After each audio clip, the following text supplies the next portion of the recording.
Hello, everybody. I'm Jeff with eBay Addicts, and today I got a brand new guest for you guys. I got the early bird picker is here. How are you doing? Doing pretty good. I'm Rafa. It's nice to meet you and everybody else. Okay, awesome, awesome. So on my channel, we talk a lot about reselling, and we're gonna kind of give you to introduce yourself real quick. Tell everybody who you are, where you're from, and a little bit about what you do. Okay. So my name is Rafa. I am just a full-time reseller. I just went into full-time reselling about 2 months ago, and I live in Broken Arrow, Oklahoma, which is a city. Just it blends right into Tulsa, Oklahoma. So if you ever been to Tulsa, that's where Broken Arrow is basically, or it's just it's a suburb of it. So Okay, awesome. And so you're a full time reseller. You live in Oklahoma, and you have a YouTube channel as well. So shout out to you. Big congratulations on just hitting 1,000 subscribers. So big shout out to you, man. thank you. I'm super stoked. I just got the official the YouTube partner program. I just got the official notice as I was accepted today, so pretty excited about that. Yeah, I was pushing for you. I mentioned last week that you were close to hitting 1,000 subscribers, and Yeah, I think you were like 20 away. And yeah, then I looked up and you hit it. So I'm yeah. I happy think for I you, crossed man, that that like you just on. hit your. Sorry, go ahead. Yeah, I said I'm happy for you that you hit your 1,000 subscribers recently on YouTube. So I know Yeah, sometimes that can definitely be a grind. So talk yeah. to I me, feel man, like a I've little bit been. about your journey. Go ahead. I was just gonna say it's been a grind for sure. I started probably over. I have to look back at my videos. I'm not great with like time and remember year and everything, but about 2 years ago, maybe 2 to 3 years ago, I started on YouTube. So it definitely wasn't a super fast thing. I really just started growing my channel though last winter, and so I went. It was like winter time that I hit 100 subscribers to just now hitting the 1,000. So really excited about that. But my actual first channel that I actually Early Bird Picker wasn't the original name of my channel. It was Resale Rafa, and I just decided to make the name change, and that kind of helped my channel grow. I think honestly. Okay, awesome. So talk to me a little bit about your journey. You said you just recently kind of transferred over to being a full time reseller within the past 2 months, so in the past 60 days. So tell Yeah. me a little bit about how this journey was for you and kind of what were you doing? What was your backstory? What were you doing before you became a full time reseller? Because it sounds like you had a lot of experience working your way up, kind of doing it part time before you made the jump to become a full time reseller. So talk to us a little bit about your journey and your story. I was working in a really high stress or stressful for me job in healthcare. And so I was doing the reselling. Basically, as soon as I get off work, I'd go thrifting. And then the two primary ways that I source, by the way, for me personally, is thrifting and through garage sales. So, of course, then on the weekends, I'd go garage selling. And so I was just doing reselling part time on top of my job that I was working in healthcare was only about 20 or I'm sorry, about 30 hours per week. So like kind of that like not quite part-time, but definitely not quite full-time. But anyway, so I recently just got out of healthcare because like I said, it was super stressful. And I kind of thought I'm getting close to my getting monetized on YouTube. And so I thought I'm going to give this reselling, gig a try full time basically. And not try to go back into healthcare right now. So, but anyway, that's Right. how I'm still trying to get my day sorted as like, this time of the day I wake up and do this. I don't work great on a schedule. And so I've been finding that like I do better if like today is kind of more of a cleaning day. I do more like cleaning and prep of the items.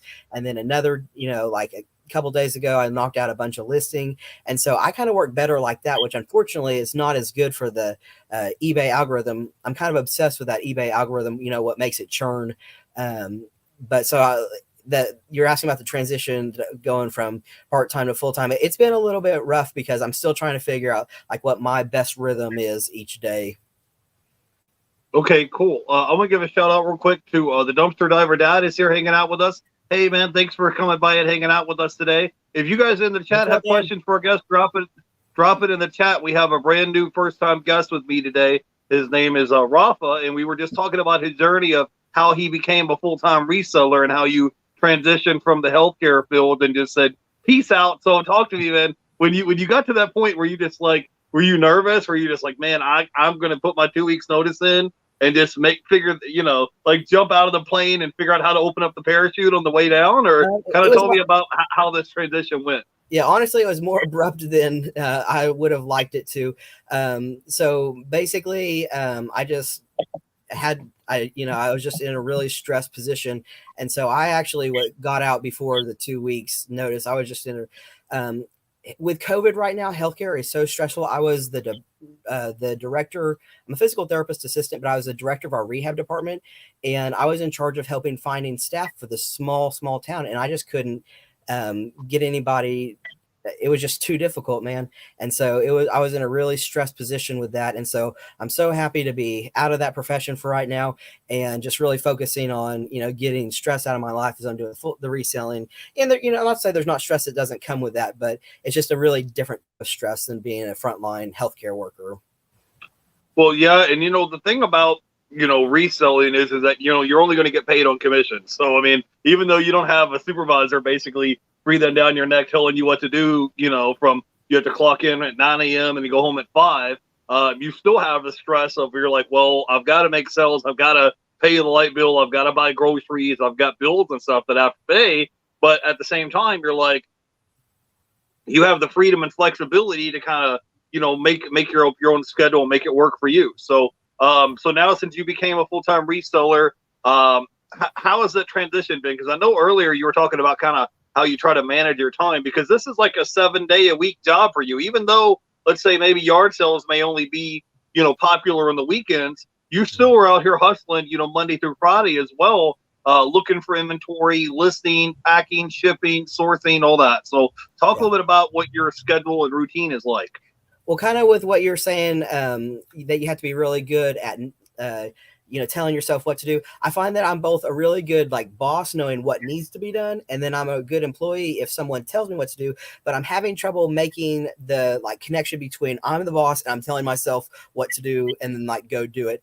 And so I'm still trying to get that smoothed out during the day. And I think that's why it's working better for me, doing cleaning all on one day, listing more on another day, photos on another day. I do better if I focus on one thing and then just do it for, a pretty good chunk of the day. And so it's almost kind of like I bundle or batch what I'm doing. And I find out for me personally, that's way easier than picking something that I've, got in my death pile and going through the whole process of photos, cleaning, listing, all of that. I do a lot better batching items up. But it's going better. And like I said, I'm just really focused on, since I came from such a stressful, like I said, healthcare job, just trying to get, so today, I'm just trying to focus on what the benefits of being a full-time reseller means, or working from home. Before I got on the call or the live here today, I took my dog for a walk. And so that's something that, working in healthcare, I never, got to spend time with my dogs during the day. And so I found that's a really cool thing. In addition, as part of being a full-time reseller, is you do set your own schedule. And if I want to hang out with my dog for 15, 30 minutes, in the middle of the day, it's really cool that I get to do that. So I'm really focused kind of on the positives right now. But I think I'm kind of getting more of the rhythm going. But unfortunately, most of my sourcing does come from garage sales. And so I'm watching a lot of other YouTubers, whether it's they go to the flea market or, if a bin store, we have those around the Tulsa area. I think that going into the winter time, I'm going to have to branch out and sharpen my skills basically. And just, I don't really do retail arbitrage. And so that's one thing I'm kind of looking forward to in the winter is growth in my retail. That's how I choose to see it, rather than, I'm not good at bin stores or I'm not good at retail arbitrage. I'm trying to look at it as an opportunity to just learn something new, and go from there. Yeah, well, you can really make money anywhere. I mean, if you can pick up stuff at retail arbitrage, I mean, I'll have a day where maybe I'll go shopping at a pawn shop, and another day I'll go hit thrift stores, another day I'll go do retail arbitrage. So if you're out looking for deals, you'll find them. And so there's, like I said, there's deals out there everywhere. So I don't know if you know, another YouTuber. His name is Bobby the Cap Guy. He lives in Oklahoma. So if you get a chance, you can check him out. Yeah, definitely. We're friends on Instagram, and he's always finding cool stuff. I'm not sure what part of Oklahoma he's from, but I'm pretty sure it's not anywhere close to me, because I never see him out at we, here in the Tulsa area, you see the same, kind of pickers every single weekend, and I never see him. So I think he must be a couple hours away, maybe more like the Oklahoma City area. I'm not sure, but yeah, well, might want to reach out to him or check with him, because he's a full-time reseller, and This year, I think he said he was on pace to do $140,000 gross sales, and he's in the same market area where you're from in Oklahoma. I may not be the exact same city, but he may be able to come up with some ideas to help you out. So, hey, we had a question. Crushing it, yeah. Okay, cool. So, question from Dumpster Diver Dad: where did you learn so much about running shoes? Sorry, your screen froze up on me for a second, so I wasn't sure if I was supposed to. Go ahead. Yeah, it was talking about running shoes. I'm going to switch phones because my internet keeps freezing up. But go ahead. Okay. Well, Dumpster Diver Dad, thank you so much for asking me about that. I worked at Fleet Feet, which is it's a nationwide specialty, chain kind of specialty running shoe store. What's really cool about Fleet Feet are they're locally owned, and so I got to know a lot about business from working at Fleet Feet. But I worked there for over a decade, and so whenever I'm outsourcing, it's my specialty is looking for those high end running shoes, and like a high end running shoe would typically currently like the top 1 and 2 tiers that you're going to find in a specialty shoe store. They usually start in the $130 retail range and then go all the way up to $200. And then you have some outliers from there, of course. And there's just a definite difference between shoes that are made in that super high tier quality versus ones that you're going to get like at a Kohl's or even like a sports, like a Dick's or an Academy Sports and Outdoor. I'm not sure what you guys have. But anyway, so recognizing those high-end running shoe styles is really what I'm best at. And it branches out from there because once you know about high-end running shoes, you kind of know what makes a good shoe anyway. So then I'll do a lot of hiking shoes. And so just, like I said, a decade of experience. What's really cool about the Fleet Feet is they actually I'm trained to like watch someone run and then recommend what shoe would be best for them. So I just got so much experience with shoes and business also from working there at a shoe store. Yeah, it's kind of crazy to me. I can't get over how sometimes I could go to Walmart and pick up a brand new pair of basketball shoes for $20, but then you could go to Foot Locker and buy a pair of Jordans and it'll be, $200 and up. And I'm just like, they're both basketball sneakers. They're both going to help you get from point A to point B, but it's just like there's different name brand of cars. Like you could get, you could get a Toyota Camry or you could get a Lamborghini. I mean, there's different like name brands and they have different, perceived values. So, hey, let me give a shout out here real quick to my buddy Kelly Reseller Louise is here in the house. He just recently hit 1,000 subscribers as well. So I wanted to give him a shout out. Congrats. And Tija Davison is here. I hope I didn't mispronounce your name. Says, hey, thanks for coming by and hanging out. And the Flippin' Sports Guy, I think this past week he just hit his 1,000 subscribers. He says, hey, Jeff. And he says, congratulations on 1K. I'm happy things have turned around for you. Yeah, man. I think that you're going to be just fine with being a full-time reseller as long as you're doing something every day. If you're doing something every day, 7 days a week, where you're gradually making a little bit of progress in your business, you'll be fine. And you just can't just sit down and get, caught up and binge watching, a TV show. And you say, well, I'm going to sit down and watch, my TV show for 30 minutes. And then 4 hours go by and you got nothing productive done that day. Yeah, so as long as you're able to kind of, work on your time management and do something productive every day, you're going to be just fine, man. Yeah, so talk to me a little bit about what your specialty is in reselling. We were talking about running shoes, but is there a certain niche that you are looking for when you're at a thrift store or yard sale or something like that? Shoes would be the number one thing. I recently got into doing hats because I really like how easy it is to do the photos of hats. The shipping is super easy. And so I tend to find hats in my area really well. Most weekends I'm able to pick up a few. Sometimes I'll go to an estate sale and there'll be, like a whole box of them to go through. And more than that, I just love hats myself. And so I really enjoy looking for the older ones. I've got, I kind of have like a Bolo bucket list of stuff that I'm looking for. I've never found a 3-stripe one yet, even though I've been looking hard, like a vintage 3-stripe hat. So I'm looking for that. But so that would probably be my two running shoes, or just shoes in general is my number one specialty. But then hats. And then after that, hard goods and whatnot. I really don't do a ton of electronics. I don't know a whole lot about that, but I'm always looking to learn. So like right now, I'm watching a lot of Osborne to Thrift, and he does so many electronics and parting stuff out. And so like I went thrifting earlier today, and I kind of pushed myself out of I wouldn't have normally gotten this, but it was like a Cuisinart, like a yogurt maker or something like that, and I saw that I recognized, I think that's a pretty good brand, and so I thought I'm going to look at parting this out and like look that up on eBay and see if that's worth it, and it was. And so that's an area, well, you asked about specialty, but that's the area that I'm like growing right now, is just trying, like I said, new categories and just different like I had never parted stuff out before last couple of weeks, and so I'm just now kind of getting into that. Pots and pans, though, too. After I watch Hustle and Hooks, pots and pans, that would be another one of my specialty. Both me and my mom goes picking with me on Saturday. We're both getting really good at spotting that vintage cookware that holds a lot of value, that is actually in this area fairly easy to find.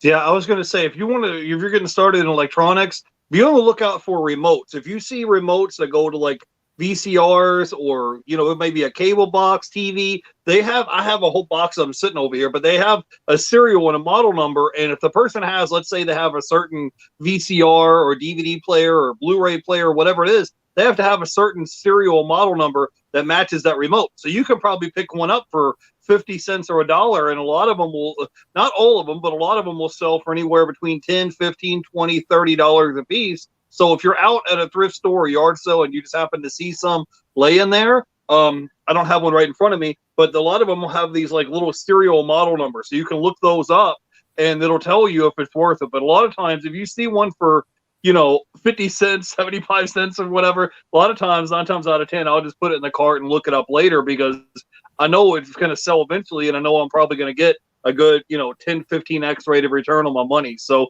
that's just something kind of small, because it doesn't take up a lot of space. It's not difficult to list. You take a photo front and back, post it, box it, ship it, and it easily fits in like a little 6x9 padded envelope. So those go pretty well. But yeah, man, I mean, shoes is really, really a good thing. And a lot of hats that you were talking about. I mean, I've seen some of these hats that yard sales for a quarter, 50 cents a piece, $1. So that's something that you can get into really inexpensively. And, worst case scenario, you're going to spend $1 for a hat and sell it for, $20, So that's a cool thing as well. And like I said, we may have higher, more expensive brands or rare ones as well. So, well, I appreciate the advice about the remotes, because I've never done the remotes, because I was always looking more for like a model number on the front, but I didn't know that you could look them up by serial number. So that's super helpful to me, because I always have trouble finding which one goes with.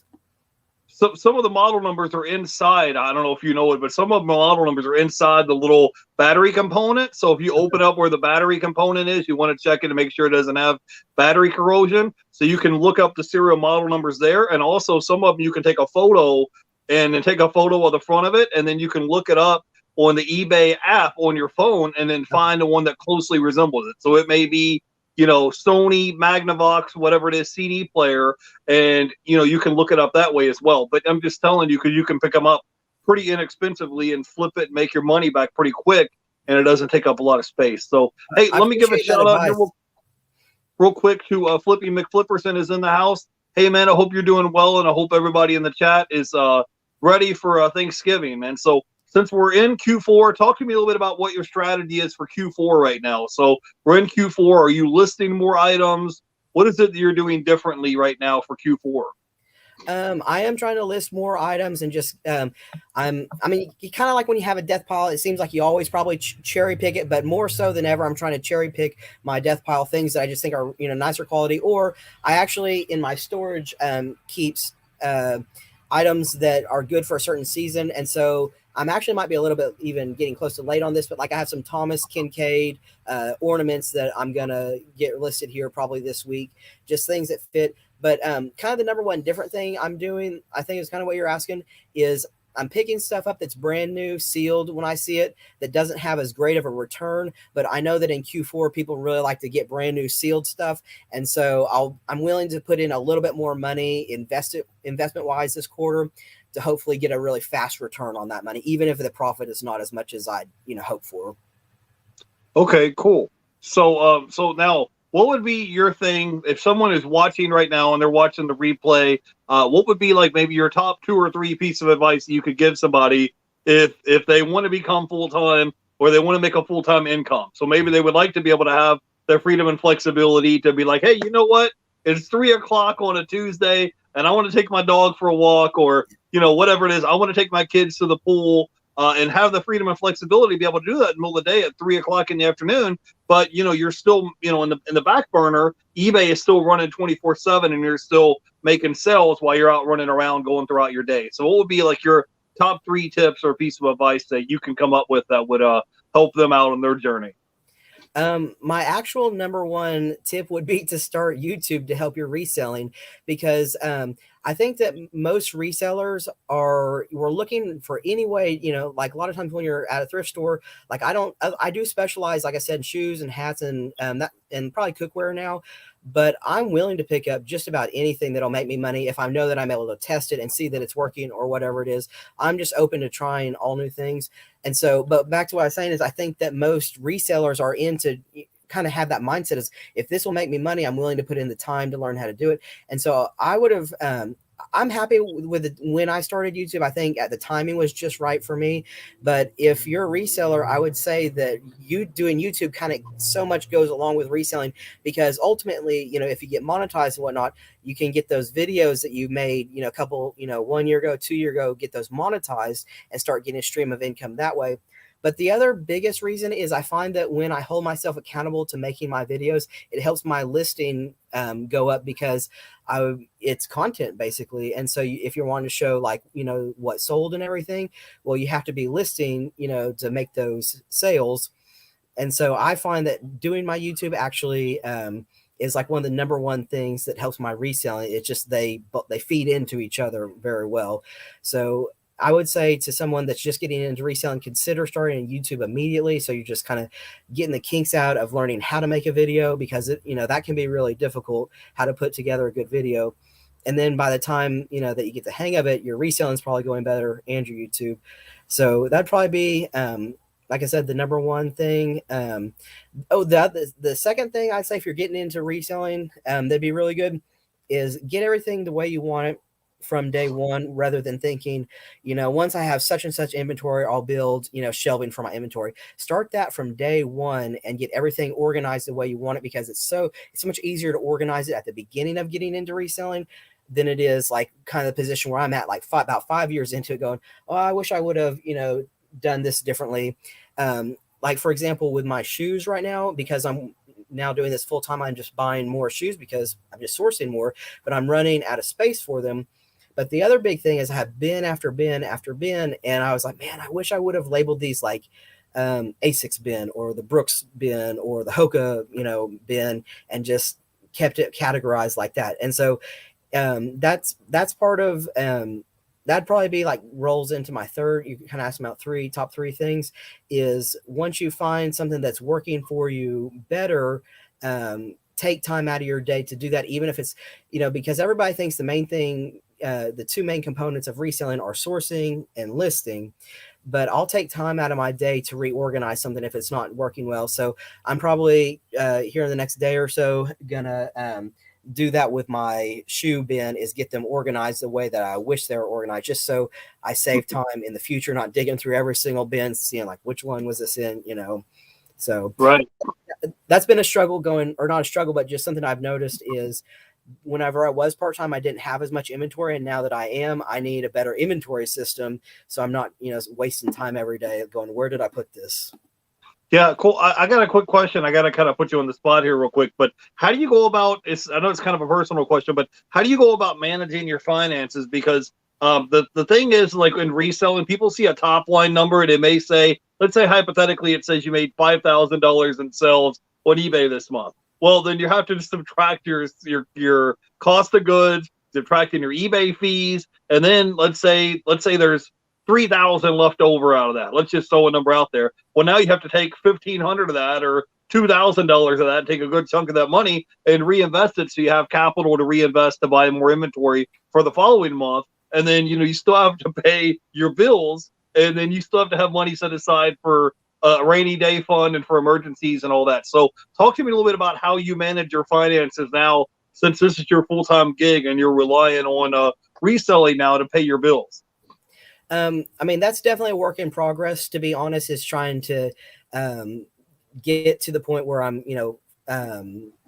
I had, I have a goal to make $100 in sales a day, but I've got to like look at that and readjust that going, now that this is my full-time thing, is that appropriate or not, anymore? Let's see, sorry, I blanked out. What was your question again? Yeah, my question was about your how do you go about managing your personal finances from being having a full-time gig to now being a full-time reseller. So that's what we were talking about. Okay. Yeah. So that's definitely just that it's something that I'm still struggling to figure or to get worked out, because as it was whenever I had my full-time job in healthcare, that was plenty of money. And so I just did reselling completely for fun. And I didn't ever look at the finances of, can I pay my bills, exactly like such and such. But how I used to do it is I would just, at the end of the year, run reports on eBay and Amazon and just turn those into my CPA. But now that I'm getting into this full time, that's something that I don't have a great answer for it, because it's just something that I'm still developing.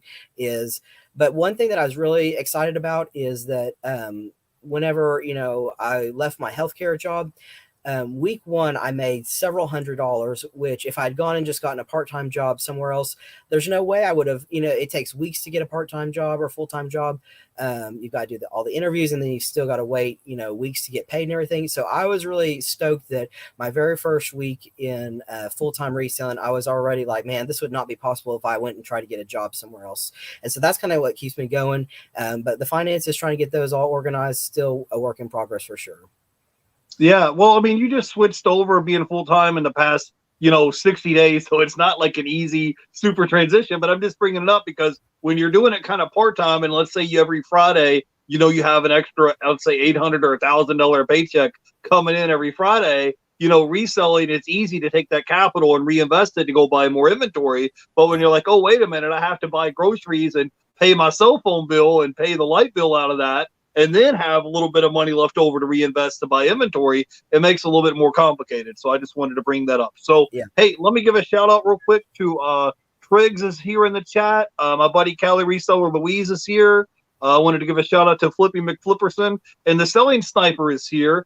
He says, hello, everybody. Hey, Jeff and Early Bird Picker in chat. So if you guys have questions for our guests, go ahead and drop it in the chat. So since we have you here, I hope if you haven't watched my channel, I kind of put people on the spot a little bit. It's almost kind of like VH1 behind the music or something, except for resellers. So since you're here, what is it that you like see yourself doing in the future? So let's say 2, 3, 4, 5 years from now.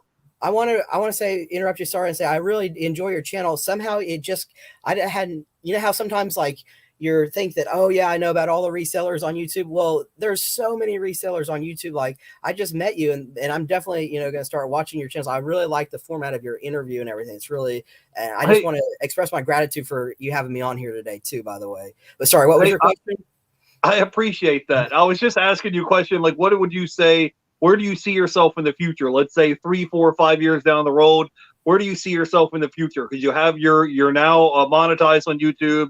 You're reselling now full-time, mainly on eBay. But what is something that you would like to do in the future? I mean, are you going to try to save up some money and maybe buy a house or a car? Or are you going to try to invest and maybe get a warehouse and hire employees? Like, what is your thought process in the future going forward that you would like to do? Like, if I can pull out a crystal ball and it's the year 2025 or 2027, what would Rafa like to do in the next 3, 4, 5 years from now? Well, I appreciate you asking me that, because that kind of brings me back into like a reality check, because right now we're just being like 2 or 3 months into doing this full time. I'm so focused on like the nitty gritty of the daily stuff, getting all that done, that I haven't even put my thoughts too much like 5 years from now. But I appreciate you asking me that, because that kind of puts that in my head. And sometimes having, where you're at on the daily basis, and then 5 years from now, that's how you can, like connect the two. But I don't know if I see myself growing to the point where I ever like hire employees. But like I said, that my mom does go picking with me on Saturdays. She's getting really good at it. And in the past, I've like paid her to help take photos for me. And so I'd like to get back to that point again, where I'm not hiring any employee other than just, paying my mom, because to take some photos for me, because that's kind of something that she enjoys doing photos, and that'd be a really good way to help. And so that's kind of like one growth area I'm thinking.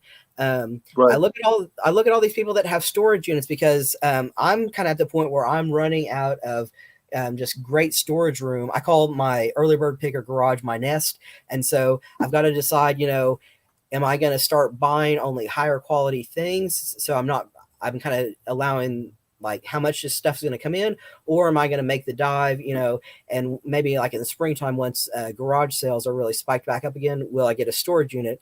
And so I definitely, 5 years from now, still see myself doing this full time. I'd really like to grow my YouTube channel, like I said, because that goes just hand in hand with it. And so I'm hopefully still just doing the same thing 5 years from now, just hope to see my subscriber base grow, because I feel like where I could really, the kind of area that I could really invest in the reseller space, or that I have to offer value, is like the running shoe content. And so I'd really like to develop that more as a special segment of my channel for people that want to specialize in that too. I know there's a lot of shoe flippers, but I would say that just my experience of just the running shoes kind of gives me almost like a niche area that I could do. So. Yeah, I was just going to say that, for most resellers, they either have, they have like Osborne the Thrift type of eBay store where they're selling high dollar ticket items, but then they have maybe 1,000 items or something listed in their store, or they're people like me that are more high volume seller, where maybe every item that I sell isn't $30, $40, $50 item going out the door, but I'm still in a high velocity, a higher volume of items that's going out the door, that, all these 10, 15, 20, $30 items kind of make up for the fact that not everyone is going to be a home run going out the door. So you kind of got to figure out which business model works best for you. And, you only have so many hours, you only have so much space, and you only have so much capital to invest. So to try to, decipher which business model works best for you. So, hey, I was going to bring something up. I don't know if you've thought about this, because I know that you primarily source doing yard sales, and we're in, basically wintertime, because right now we're in Thanksgiving and Christmas and January. But since you know a lot about shoes, you might want to go check it out. If you live in a major city, go check out some of these places like Ross or Marshall's or Burlington, because there's a lot of guys out there that make a full-time income. If you get a chance, check out the real Ross boss. He lives in Los Angeles, and he's a full-time reseller, and he makes, I don't know, over $100,000 a year reselling shoes and clothing. And the idea behind that is that like 95% of his merchandise is already new in the box. So when you go home, there's no cleaning, there's no testing, none of that. You're just taking the photos of the items and listing them, and then packing them up and shipping them. And you're cutting your sourcing time in half, and then you're reducing the amount of time for cleaning and shipping. But hey, since we got you here on the channel, go ahead and talk a little bit about your YouTube channel real quick. Hang on, we got a question from Cali Reseller Louise. He says, what platforms do you currently sell on? My biggest primary that I sell on is on eBay. I sell quite a bit on Facebook Marketplace doing the shipping. I was selling on Marketplace just like locally before they even had that shipping option. And so as soon as they started the shipping option, I hopped on, because I think that their shipping rates for a lot of the country are a lot better than on eBay. And I find that certain things do really well on Facebook Marketplace that don't do as well on eBay, and vice versa. And then I'm on Amazon as fulfilled by, I think it's not fulfilled by Amazon, but fulfilled by merchant, I guess.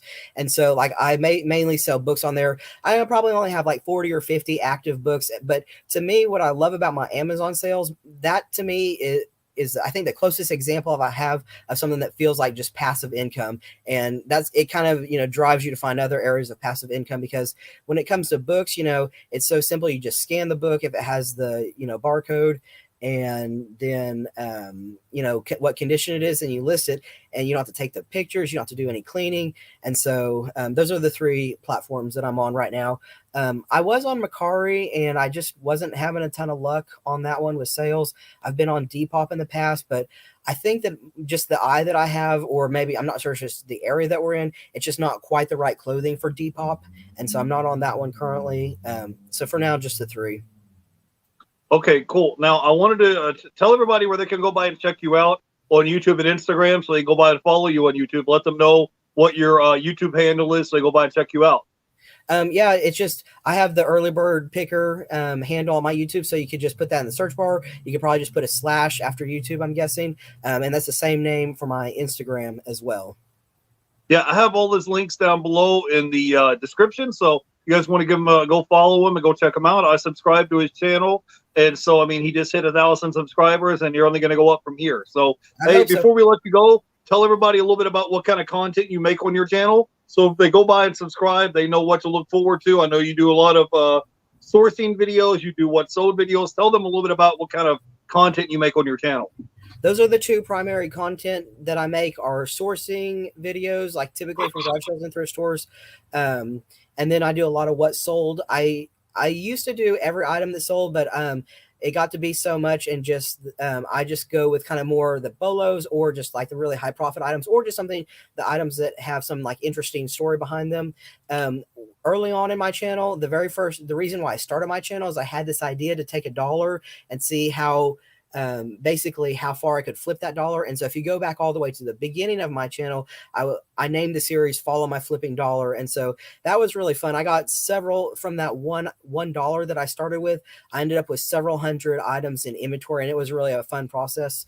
But I'm getting ready to start, as long as they're still going here in this area, I'm getting ready to start adding flea market videos because I kind of feel like there's a trend going on with flea markets right now. And I think it's probably because, garage sales are slowing down. And so I'll be definitely doing some sourcing from flea markets.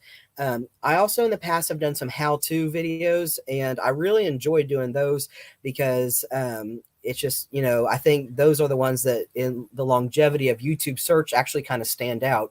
And so I enjoy doing some how-to videos. One cool video that I have that I've never seen before that is, did you know that if you sell on Facebook Marketplace, you can check sold comps on Facebook Marketplace?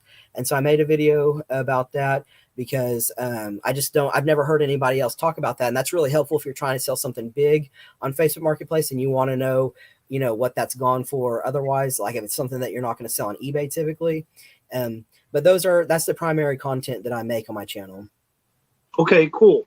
So now, early bird picker. Now I gotta put you on the spot one more time before we let you go. What are some super hot trending, super hot selling items for you right now in Q4 that we should be on the lookout for? So if I'm out somewhere and I'm at a thrift store or yard sale or estate sale, what is the item where you're like, hey, stop what you're doing and look that item up, grab it, put it in the cart, it's going to make you money. So like, what would be some value that you can give to our viewers where you're like, hey, go grab that item, ship it, sell it. What would that be? I'll try to speak on only what I know best, which is my specialty of the running shoes. There is studying the running shoe market, the specialty running shoe market industry. There's only two companies right now that are still growing, or basically all the other companies below that have stopped growing as much. Everyone thinks that Brooks Running is like the number one shoe that you want to pick up, or just that, but actually their growth has really slowed. But the number two shoes that I would pick up are the Hoka One running shoes and the On Cloud running shoes. I find that I can sell those in way worse condition than any other shoe and still get amazing profit on those. And so like I said, since that's my specialty, I'd say be looking out for Hoka running shoes, On Cloud running shoes. The third one would probably be Brooks, and the fourth in New Balance between those two. If you're going to pick up New Balance shoes, you want to look at the model number on it. Like that's how New Balance does most of their shoes. So like the 990, for example, is one that I just picked up this last weekend. That was the first shoe to ever cross the $100 mark. So that's like a shoe that you're going to want to know because it's now probably like $160 shoe or something like that new. But anyway, you want to look at New Balance in the 800 series or above. So if you're finding a New Balance, it's like a 300 or 400 series New Balance, that's not a high quality shoe. And so because the retail price didn't start out super high for that shoe, the resale value price is not going to be as high either. So I would say be looking for those Hogas and those On Clouds because you can get they're trending right now basically. Like a lot of celebrities I think wear the On Cloud running shoes, and so that influences the market for sure.